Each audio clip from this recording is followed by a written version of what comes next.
আমি আইনজীবী চিরন্তন মুখার্জি বলছি। গতকাল বা এর আগের পর্বে আমি এফআইআর, কমপ্লেন এবং জিডি এই তিনটে বিষয়ের একটা তুলনামূলক পার্থক্য এবং কিভাবে কোনটা করলে কোন বিষয়ে বেশি সুবিধা হবে সেটা বলেছিলাম। আজকে একটা খুব ইম্পর্টেন্ট বিষয় নিয়ে কথা বলবো। এফআইআর কি করে করতে হয় বা কমপ্লেন কি করে করতে হয়। সাধারণ মানুষ সেটা জানে না, বা জানলেও যখন বিপদে পড়ে তখন গিয়ে দিশাহারা হয়ে যাচ্ছে। তা আমি একজন আইনজীবী হিসেবে এটা আমার কর্তব্য সাধারণ মানুষকে জানানো যে এফআইআর এর জন্য কিভাবে আবেদন করবেন, কি লিখতে হবে, বা জেনারেল ডায়েরির জন্যই বা কি লিখতে হবে, বা মিসিং ডায়েরির জন্যই বা কি লিখতে হবে। সবার প্রথমে বলি, জেনারেল ডায়েরি বা জিডি, কমপ্লেন, এগুলো সাধারণত সাদা পেজে আপনারা প্রথমে থানার নাম উপরে লিখবেন। যদি বাংলায় লেখেন তাহলে লিখবেন মাননীয়, ইংরেজিতে লিখলে লিখবেন টু দ্য ইন্সপেক্টর ইনচার্জ বা আইসি, থানার নাম, থানার ঠিকানা, তার নিচে বিষয়েতে দেবেন জিডি করিবার নিমিত্তে আবেদন বা কমপ্লেন করিবার নিমিত্তে আবেদন। তারপরে একদম বাঁদিকে যেমন করে চিঠি লেখে তেমন করে লিখলেন মহাশয়, আপনার কাছে আমার সবিনয় নিবেদন এই যে আমি, এবার আপনার পরিচয়টা দেবেন। আপনি কে? যে আমি রাম মণ্ডল, পিতা অমুক শ্যাম মণ্ডল বলে কমা দিয়ে আপনার ঠিকানা দেবেন। এই এলাকাধীন স্থায়ী বাসিন্দা হইতেছি। আবার প্যারা করবেন, প্যারা করে লিখবেন আপনার কাছে যথা সম্মানপূর্বক বিহিত ব্যবস্থা নেওয়ার জন্য জানাচ্ছি যে, বলে এবার আপনার ঘটনাটা ছোট্ট করে লিখবেন। লেখা হলো। তারপরে লাস্ট নিচে আর একটা প্যারা করবেন যে আপনি যদি অনুগ্রহ করিয়া এই বিষয়টি আপনার দপ্তরে জিডি বা কমপ্লেন রূপে জমা করিয়া নেন, তাহলে আপনার কাছে চিরকৃতজ্ঞ থাকিব। তারপরে ডান দিকে ইতি, আপনার নাম, আপনার সই। আর যদি এফআইআর করেন জিনিসটা একই থাকবে, উপরের বিষয়টা চেঞ্জ হবে যে এফআইআর করিবার নিমিত্তে আবেদন। তখন ঘটনাটা প্রথম প্যারাটা একই থাকছে, আপনার নাম, আপনার ঠিকানা, বাবার নাম, এগুলো সব একই থাকছে। সেকেন্ড প্যারাটায় বিষয়বস্তু কবে ঘটেছে, কোন তারিখে ঘটেছে, কখন ঘটেছে, সেই সময় কে কে উপস্থিত ছিল, সমস্ত ঘটনাটা খুলে ওখানে লিখবেন। লেখার পর নিচে লিখবেন, মানে যেটা লাস্ট প্যারা, যেখানে কমপ্লেন বা জিডি বেলায় লিখেছিলেন যে জিডি করিবার নিমিত্তে যদি আবেদন করছি যে আপনি যদি অনুগ্রহ করিয়া এই জিডিটি আপনার দপ্তরে গ্রহণ করেন, এফআইআর এ লিখবেন যে আপনি যদি অনুগ্রহ করিয়া এই বিষয়টি আপনার দপ্তরে এফআইআর রূপে গ্রহণ করিয়া নিম্নলিখিত অভিযুক্তকারীগণের বিরুদ্ধে যথাযথ আইনানুগ ব্যবস্থা গ্রহণ করেন, তাহলে আপনার কাছে চিরকৃতজ্ঞ থাকিব। কি বললাম?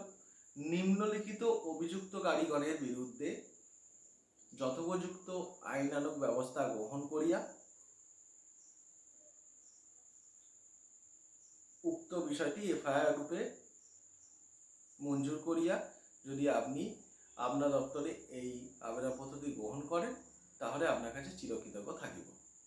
এবার নিচে একদম বাঁদিকে প্যারাটা শেষ হওয়ার পরে, যেমন জিডি আর মিসিং ডায়েরি বা কমপ্লেনে কোনো অভিযুক্তের নাম দিতে হচ্ছে না, কিন্তু এই এফআইআরে আপনার কিন্তু অভিযুক্তকারীদের নাম ও ঠিকানা, এই কলমটা কিন্তু অবশ্যই রাখবেন। এটার কারণ হচ্ছে একটা থানার যিনি অফিসার আছেন তার বুঝতে সুবিধা হচ্ছে আপনি কার বিরুদ্ধে অভিযোগটা করছেন। অভিযুক্তকারীদের নাম ও ঠিকানা 1 জন 2 জন 3 জন করে পরপর দিতে থাকবে। যদি 1 জন হয় তাহলে অভিযুক্তকারীর নাম ও ঠিকানা, তার নাম দিলেন, পাশে তার বাবার নাম দিলেন। যদি বাবার নাম না জানে তাহলে অজ্ঞাত দিলেন, তার নিচে ঠিকানা। যদি মোবাইল নাম্বারও থাকে অভিযুক্তকারী, তাহলে মোবাইল নাম্বারটা অবশ্যই সঙ্গে দিয়ে দেবেন। এবার ডান দিকে ইতি বলে আপনার সই করলেন। এই সামান্য জিনিসটা করার জন্য আপনারা কি করেন হয়তো আপনারা জানেন, কিন্তু সেটা করার জন্য আপনারা কি করছেন, থানায় যাচ্ছেন, গিয়ে মুহুরি ধরছেন বা দালাল ধরছেন, ধরে টাকা খরচ করে কাজটা করছেন। টাকাটা আপনাদের যাচ্ছে, কিন্তু আপনারা সবাই জানেন, হয়তো অনেকেই হয়তো জানে এই জিনিসটা, কিন্তু ভয় করতে পারছেন না। কেন করতে পারবেন না? খুব সাধারণ বিষয়। বাড়িতে সবাই চিঠি লেখে, বা ছোটবেলায় সবাই চিঠি লিখেছে হয়তো, কারণ এটা একটা পাঠ্য বইয়ের অংশ ছিল। সেভাবেই এটা লিখবেন। শুধু মাত্র যেটা বললাম যে নিচে প্যারাটা লিখবেন, ওপরে বিষয় লিখবেন যে জিডি করিবার নিমিত্তে আবেদন বা কমপ্লেন করিবার নিমিত্তে আবেদন, বা যদি এফআইআর করিবার নিমিত্তে আবেদন। এবার আসি মিসিং ডায়েরি। কেউ হয়তো হারিয়ে গেছে, সেম জিনিসই হবে, কবে কোথায় কীভাবে হারিয়েছে। মিসিং ডায়েরি করিবার নিমিত্তে আবেদন, ওপরে বিষয়। নিচে যেখানে অভিযুক্তকারীর নাম ও ঠিকানা বাঁ দিকে লিখেছিলেন, একদম শেষে বাঁ দিকে, ঠিক সেখানে নিখোঁজ ব্যক্তি বা মহিলা যিনি যেই হারিয়ে যাক না কেন তার সচিত্র পরিচয়। সচিত্র পরিচয় কেন বললাম? তার কারণ হচ্ছে তার একটা ফটো অবশ্যই সঙ্গে দেবেন, ছোট্ট পাসপোর্ট সাইজের ফটো সঙ্গে বাঁ দিকে আঠা দিয়ে আটকে দেবেন।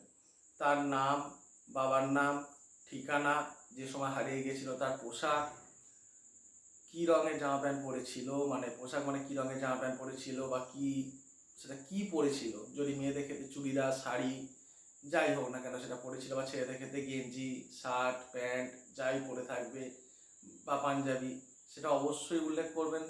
রংটা উল্লেখ করবেন, তার উচ্চতা উল্লেখ করবেন, যে ব্যক্তির উচ্চতা কত হতে পারে। যদি জানা না থাকে একটা আনুমানিক উচ্চতা দিয়ে দেবেন। বয়স, গায়ের রং, যদি কোনো চিহ্ন থাকে সেই চিহ্নটা অবশ্যই লিখে দেবেন। লিখে দেওয়ার পর ডান দিকে যথারীতি নিচে বিনীত ইতি করে আপনার সই করে জমা দিয়ে দেবেন, দেখবেন। আর হ্যাঁ, এফআইআর করার সময় সবার প্রথম দুটো কাজ করবেন।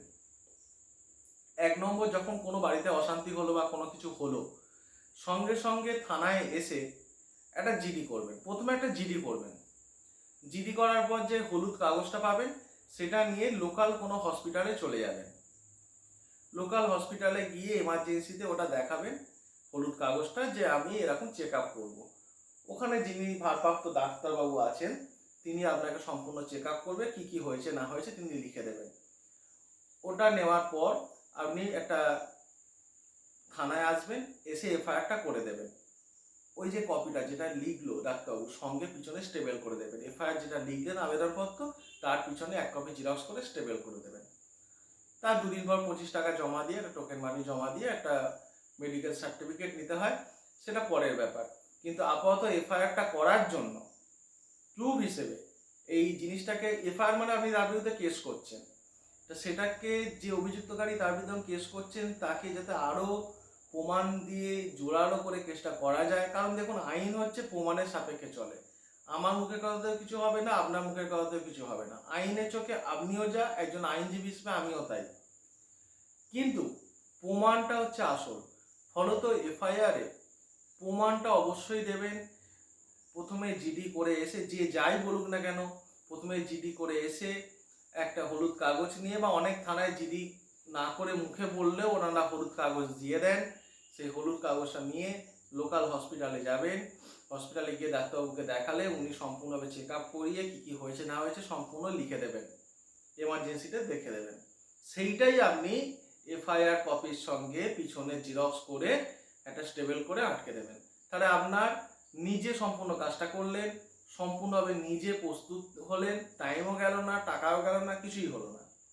এই যে এফআইআর করলেন, বা মিসিং ডায়েরি যেটা বললাম মিসিং ডায়েরি করলেন। এবার মিসিং ডায়েরি করার নিয়ম কি আপনারা হয়তো সবাই জানেন, যে যে কোনো মানুষ হারিয়ে যাওয়ার 24 ঘন্টা পরে আপনাকে মিসিং ডায়েরিটা করতে হবে, ঠিক আছে? এবার হয়তো কারোর সঙ্গে কোনো সন্দেহ হয়েছে, যে কারোর সঙ্গে হয়তো পালিয়ে গেছে, সেই মানুষটার সম্বন্ধে সন্দেহ হয়েছে। সন্দেহভাজন ব্যক্তি বলে একটা কলম করবেন, যেখানে অভিযুক্তকারীর নাম ও ঠিকানা দেন এফআইআর এর ক্ষেত্রে যেমন বললাম, আর মিসিং ডায়েরির ক্ষেত্রে যেমন নিখোঁজ ব্যক্তি সচিত্র পরিচয় দিলেন, তার ঠিক নিচে দেবেন সন্দেহভাজন ব্যক্তির পরিচয় বলে তার নাম, তার বাবার নাম, ঠিকানা। এই সাধারণ ছোট্ট বিষয়গুলো, ছোট্ট বিষয়, কিন্তু এই বিষয়গুলো একটু মাথায় রেখে কাজগুলো করবেন, কারণ বিপদের সময় কারোরই মাথা ঠিক থাকে না। এই বিষয়গুলো জেনে সংক্ষেপে বললাম, সংক্ষেপে আপনারা এই জিনিসগুলোকে শুনে একটু ভেবে চিন্তে কাজগুলো করবেন, দেখুন অনেকগুলো টাকাও বেঁচে যাবে। কারোর কাছে কোনো পরামর্শ নিতে হবে না, কোনো মুহুরির কাছে যেতে হবে না, কোনো দালালের কাছে যেতে হবে না, আপনারা সুষ্ঠুভাবে কাজটা করে আসতে পারবেন। পরের দিন অন্য একটা বিষয় নিয়ে আলোচনা করব, যেটা আপনাদের আশা করি কাজে লাগবে। ধন্যবাদ।